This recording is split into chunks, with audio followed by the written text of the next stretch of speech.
time to hee-haw again. It's time for Donkey of the Day. I ain't trying to be donkey today no more. They should be embarrassed by what they already did. I'm not making these people do these things. Called Donkey of the Day, and it really caught me off guard. Damn, Charlamagne, who got the donkey of the day today? Well, Jess Hilarious, Donkey today for Tuesday, April 15th, goes to a 34-year-old former police officer named Edgar Verduzco. He used to be a police officer for the Los Angeles Police Department, and he is the latest example of why I simply hate humans.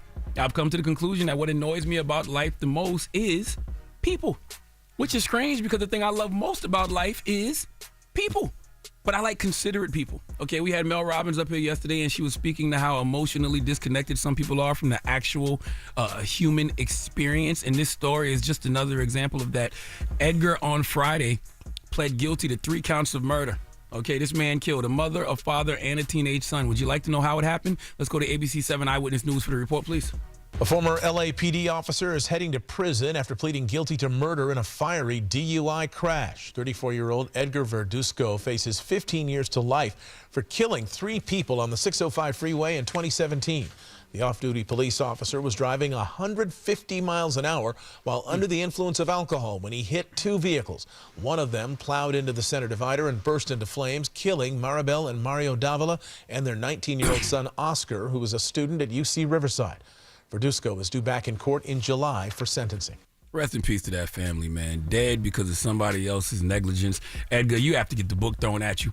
Okay, put him under the prison. You're a police officer, so you know the law. You knew drinking and driving, the speeding, the reckless driving, vehicular homicide. You know the law, and you know what all that carries. Plus, your job is to protect and serve. You did none of that, so your penalty has to be harsh. Okay, and I'm taking in this story, and it makes me feel, why did God give us free will? Okay, I'm glad God gave it to us, but free will is like a baked potato, okay? It needs toppings to really elevate it, okay? You can eat a baked potato plain, but when you put butter on it, or sour cream, or chives, or salt, or pepper, some people like cheese. I'm lactose intolerant, so I don't do that. Some people like chili on it, green onions. I've seen broccoli on baked potatoes. My point is, free will and free will alone is not enough, okay? In order to maximize free will, you need self-awareness. You need to pay attention to the present moment. You need to manage your emotional state. You need to be of good character, and you don't need to be on drugs and alcohol because those things cause you to make poor choices with that free will. And what does your Uncle Shala always tell you on this damn radio? Destiny is not a matter of chance. It's a matter of choice. This guy, Edgar, exercised his free will to make a poor choice, and this is why I don't like humans. When Mel Robbins was here talking about people who leave the bathroom disgusting, it hit me because that's one of my pet peeves. I hate when I walk in the bathroom and see somebody else's doo-doo in the toilet. Even worse, when you see that they left the toilet lining on the seat, it's like, what type of rush are you in? Don't you know other people have to use this bathroom? I feel the same way about drunk driving, okay? Now you're talking to a person who almost killed himself drunk driving when I was a young lad. So I'm speaking from experience. I was selfish. I wasn't thinking about anybody but myself. I had zero regard for other people's lives in that moment. And thank God my dumb ass, when I wrecked, didn't kill myself or anyone else. For more on that story, go to Amazon and purchase my first book, Black Privilege. Opportunity Comes to Those Who Create It. Available everywhere you buy books now. I hate people, okay? This man, Edgar, posted a video on social media with the hashtag. Oh, that's the part of the story I left out. This man, Edgar, posted a video on social media with the hashtag, "Don't drink and drive." And then shortly after, got in his car drunk and killed 3 people. I repeat, this man, Edgar, posted a video on social media with the hashtag "Don't drink and drive," and then shortly after, killed 3 people drunk driving. This goes back to what I said about self-awareness, paying attention to the present moment. God literally told Edgar what to do, and he did the opposite. We have all these conversations about signs. Look for signs. God put it in his head and his heart so much that he shared with social media a message that he ignored.